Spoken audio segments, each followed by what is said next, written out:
to take a world record was never a big goal or something that I focused on when I started this project. Most people need days, sometimes weeks, to recover from a single ultra marathon. Miriam has run one every single day for the last 242 days. At least 45 kilometers, 28 miles, no rest days. Today is ultra number 243, and she plans to keep going until 250. I wonder, how is this even possible? So I asked if I could join on today's ultra to find out. I'm on my way to meet Miriam now, and by now she should be about 30 kilometers into ultra number 243. And I will get to join her for the last 15 kilometers today. And as a coach and physiotherapist, I'm just so curious to find out how this is even possible. And I've actually met Miriam before, and the first time I met her it happened to be the day after I had ran a brutal 100 kilometer mountain ultra marathon. So during that shoot I was limping around. I was wearing slippers because my feet were in so much pain, and that is usually how I spend the day or days after I ran an ultra marathon. So I find it so fascinating what Miriam is doing now, and back then, this was 6 years ago or something like that, I remember that she was curious about trying out ultra marathons, and yeah, she's taken it pretty far. I really want to find out what has made this amazing feat possible for her, because I'm sure there is plenty of things all of us runners can learn from her. So I met up with Miriam here. You look fresh. It doesn't look like you haven't ran that far. How far have you ran today? Thanks. Right now I'm at 39. How long are you going today? Time will tell, and maybe you will be. I'm the limiting factor here. No. Maybe around 50, maybe it will be. I've heard you have some rules for this whole project with how far you go each day. It's an ultra run each day, every day consecutively. And I mean, the official definition of an ultra run is anything above a full marathon. But for me, I kind of set a limit that it has to be minimum 45 k and a continuous run.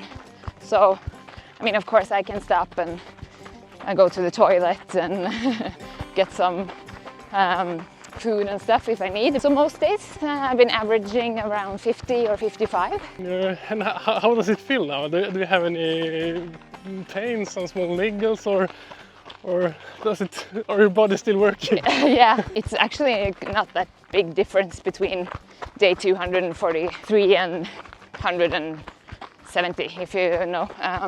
So not any niggles or injuries. You of course didn't start, just woke up one day and thought, I'm going to run 250 ultras in a row. You had quite a good training background when you started this. Definitely, and I'm really glad you're asking that question, because I really want to stress that I don't advocate anyone to just think that, yeah, I've done a couple of ultras, I can do this. You need a good base of training, and even with that, I think, I'm really fortunate to be able. I've always been glad in physical activity. I played soccer when I was younger, but then in high school I started to run a little, 10Ks and strength training and stuff.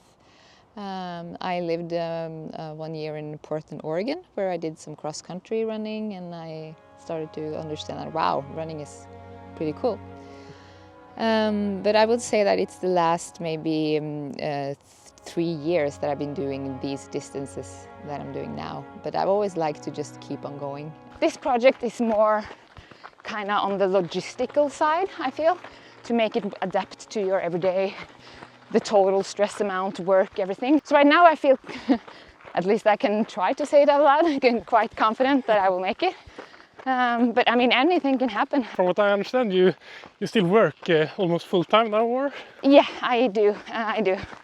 I work full time. The first 2 months or 3 months of the project, I worked part time. Me and my fiance, we have been dreaming of taking a half year or a couple of months overseas in a warm place and just take some time off work. And then we actually managed to find a solution to do that. And then I was like, wow, that's 3 months where I can work part-time, and I really want to take advantage of that. So then I was like, then I want to do an ultra type of project. And then I started to listen to a couple of podcasts, and I came over a couple of runners that have done, like, ran a marathon each day for 50 days and similar things, and I was like, wow. But you thought a marathon isn't enough. Previous year I started to run a lot to work, which was around anything from 25 to 35 kilometers. Yeah. So then my body was like used to running a lot each day. Thought a little more about it, and then I was like, okay, ultra marathon each day for 250 days sounded really, really cool. Yeah. But then we initially started with 100 days. And a main reason for that was probably like the little practical things when it came to work and stuff. And I also wanted to see how my body felt after 100 days. But then we came back to Oslo in March. And then it was like back to being at the shop, running shop. And I also work as a clinical dietitian. So I have a lot of consultations and clients and a running coach. Started to get close to 80 days. And we were back here in Norway, and I tried to do the project with 2 jobs and all that stuff and my life here in Norway. I noticed that, you know what, this goes really, really nice, and it goes well. Running gives me more than it takes, especially in the everyday life, I feel. Yeah. So I didn't want to just run to run, of course. I had run anyways, but it felt really good to do it also for something else. So I started also in parallel fundraiser for particularly malnutrition and kids for the Doctors Without Borders.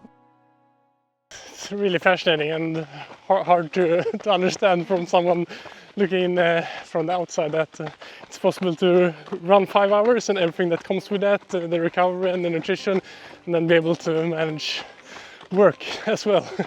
I mean, most people are busy just managing work and daily life. But I guess you had to sacrifice some things. I guess you don't go to parties that much and things like that during this project, or? But I didn't do that much stuff like that before the project either. Better running out there in the forest. I have my own party here, right? Yeah, I agree. But no, I do go to bed early, I can say. There's not a lot of Netflix. But I told my fiancé that even though this is something we call the project, it's more because I turned 30 this year. So it's also more like a 30th gift to myself as well. Yeah. Really interesting that you see it as a gift to yourself, because a lot of people, especially men I see getting into ultras, do it because they want to challenge themselves, they want to feel the pain and go through the pain. But at least from seeing you run here now and hearing you talk about in other interviews as well, it seems like this is like generally how you would like to spend 5 hours every single day, just being out running. Yeah. I mean, there are harder days for sure, especially when it comes to early mornings and making sure that I'm making it to work. And if I've gotten a little sleep, and sometimes I have late shifts and then an early shift, for instance. But I've been thinking a lot about that, and ultra runners are really different. Many people do this because they want to feel the pain and then get out on the other side. And for me, it's just a little more simple than that. Like I never want to run because I want to feel pain. But I like to run because I really like the experience that you can get the ups and downs, 100%. But if something feels painful, then I think you need to change your relationship to suffering, I think. But now I'm going really deep here. Yeah, good. But that's what you do after a couple of hours of running. 100%. That's why I don't spend money on a psychologist. I just do this project. But yeah, so the point was that I definitely do it because I like it. But some days it's hard and my body feels really tired, and But then I try to always remind myself to be grateful that I actually have a body and legs that can actually do this and run this far and do what I love each day. Because I meet a lot of customers in the running shop and clients that of course deals with injuries. And then I often get reminded that, man, I'm lucky, and of course I don't take it for granted. I've dealt with many injuries myself, and I know that they can come and go, but another aspect of it is also the time right now in my life. I don't have any kids, and I feel like now I want to take advantage of the fact that right now I'm 30. I do have the possibility to do a project like this, and you can sometimes feel a little egoistic.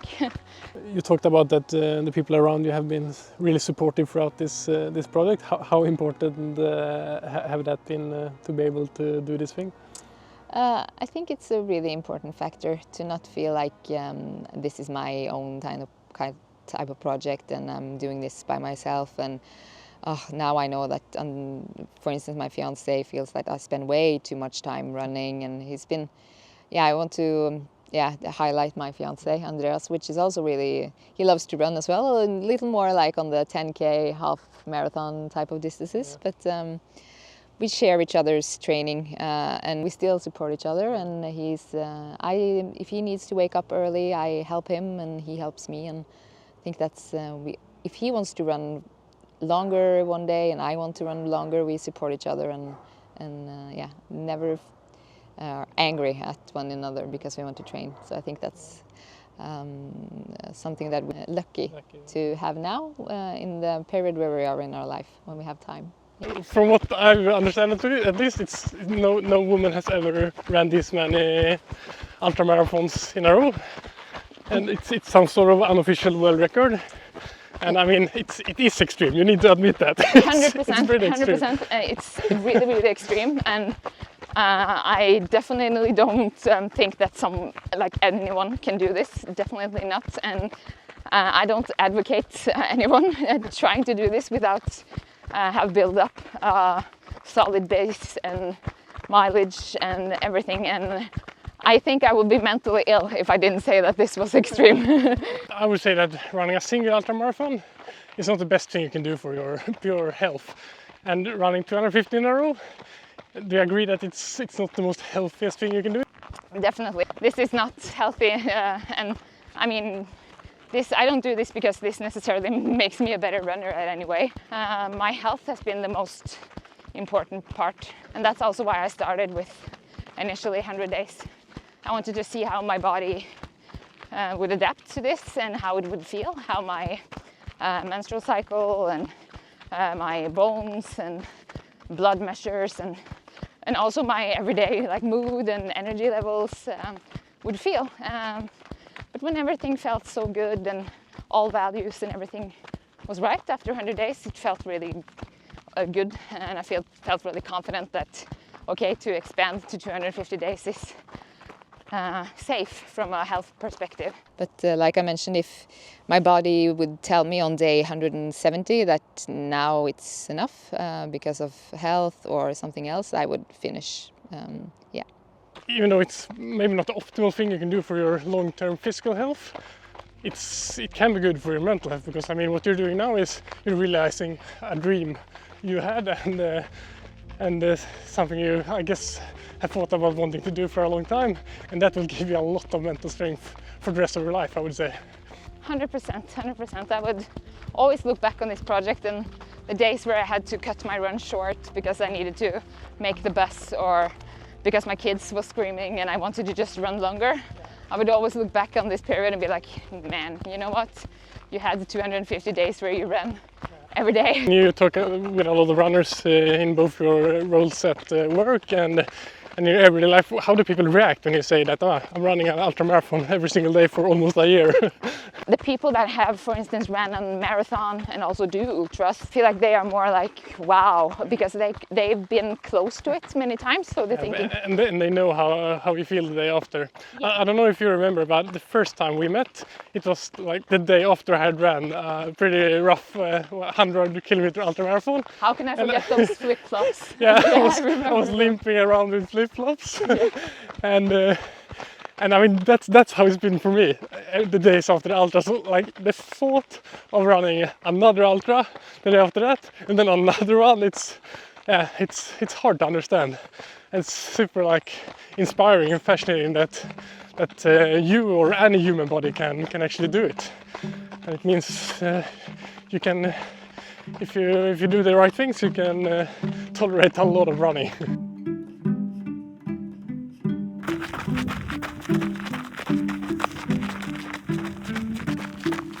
Do you think this will be beaten by someone? Do you think someone else will try this and go even further than 250? Actually, and that's a good point, is that to take a world record was never a big goal or something that I focused on when I started this project. Yeah, the days where I didn't feel that good, I think you need a bigger motivation than that.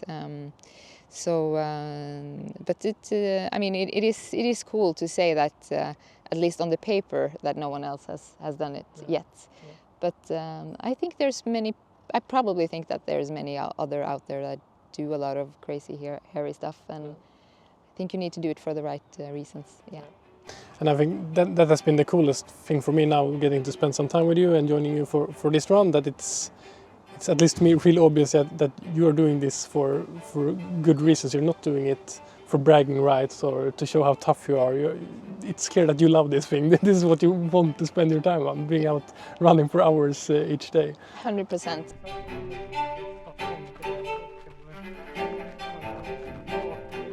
And for people who are interested in maybe training for their first ultra, or in general just want to be able to run more without getting injuries and increase their mileage, what general advice would you give? What is the key things to focus on? I think it's important to build things up gradually. I cannot stress that enough, and maybe to run more consistently, and not have the weekend warriors where they don't run in the weekdays and then just pound on 60 kilometers one day.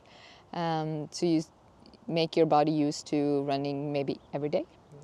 And also the mental part of running every day, I think is good. I think strength training is important. Just do something. Don't think that you need to overcomplicate things. Everything is better than nothing. 3 exercises, just do it. Just do the thing.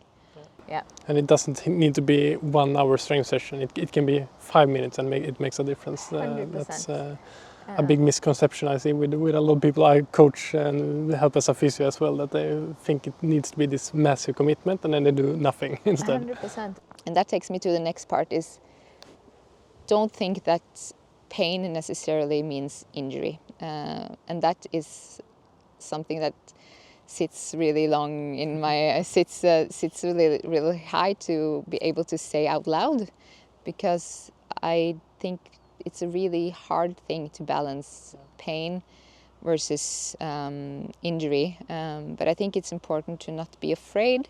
And as I mentioned, if something doesn't feel worse when you run more, maybe of course take some days off. But I think being afraid makes also the pain worse. Yeah. And to maybe have someone to check it out with, yeah. Yeah, and that's a really important thing that you touch on there. That it doesn't mean you should run through all pains. If it starts getting worse and worse for every run, of course you should take a break and listen to your body. But it's part of a runner's journey to get to learn what pains are okay and will disappear by themselves, and what do you need to take seriously. Yeah, and I think an important rule there is that does it get worse? Yeah.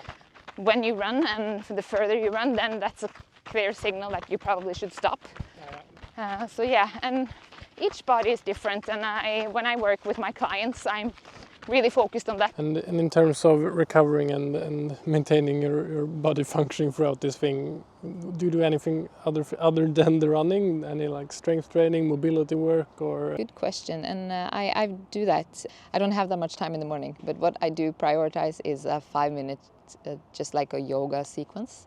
I do that. I've done that for so many years. I do it regardless of where I am. My fiance is so like fascinating that even though we're in this tiny hotel room, I managed to do my yoga sequence. So that's some stretching. Yeah.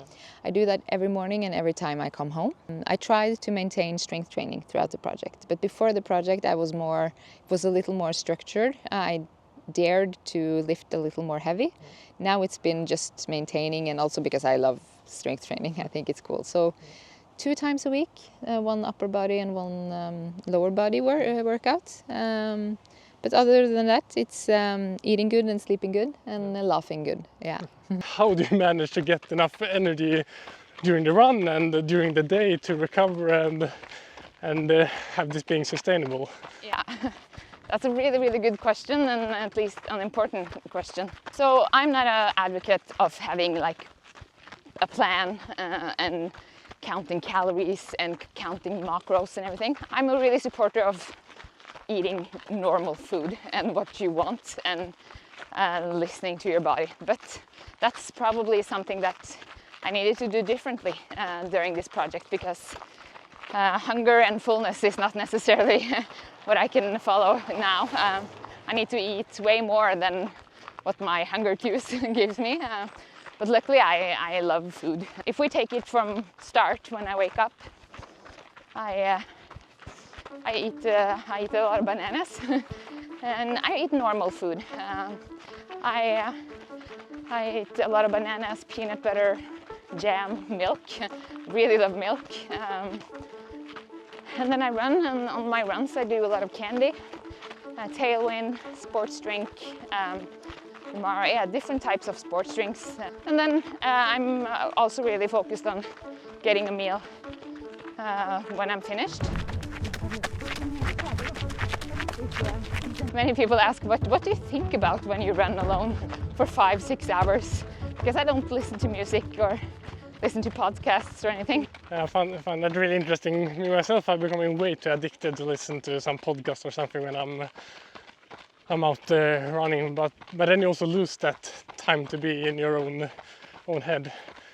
Is that a part of why you like this so much, that you really value this alone time, thinking and processing things? Yeah, probably.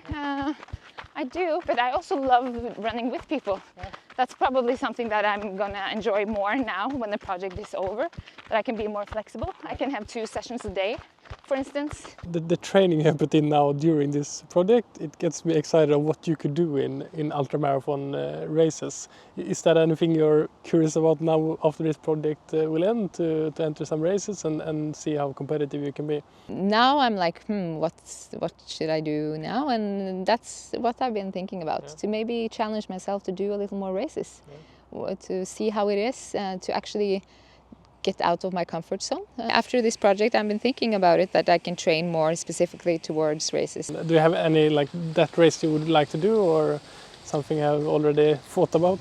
So, I mean, it's really, really hard to qualify, but the Western States, I think, because it was in the States that I found running, kind of, in Oregon. It'd be cool to come back and do that legendary race that everybody knows 100%. about. Yeah, I have a lot of Ks and I have these graphs on Strava and everything, but I think you need to, there's so much into racing that I don't know. So it will be interesting, yeah.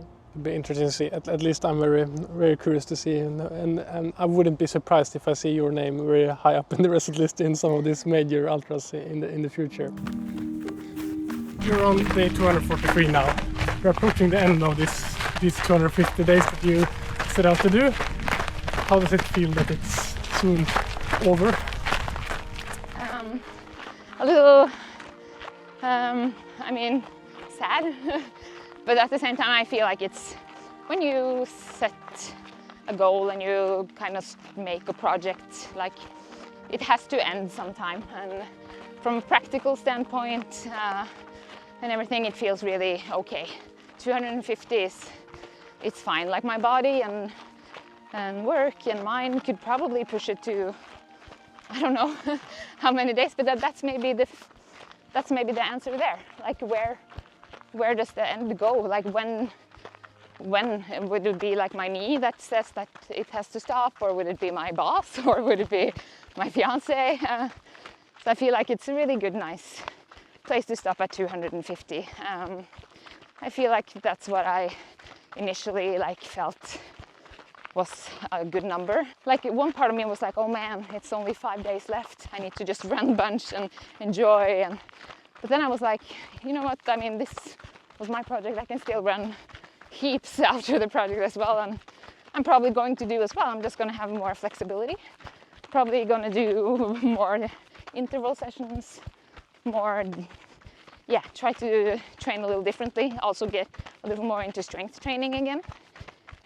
So a little more back to basic. What do you think it will feel like waking up the day after day 250?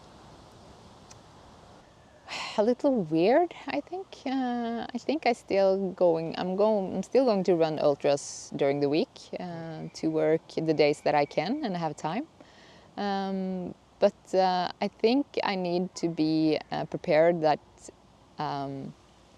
I need to get some perspective again. You get a little blind when it comes to distance.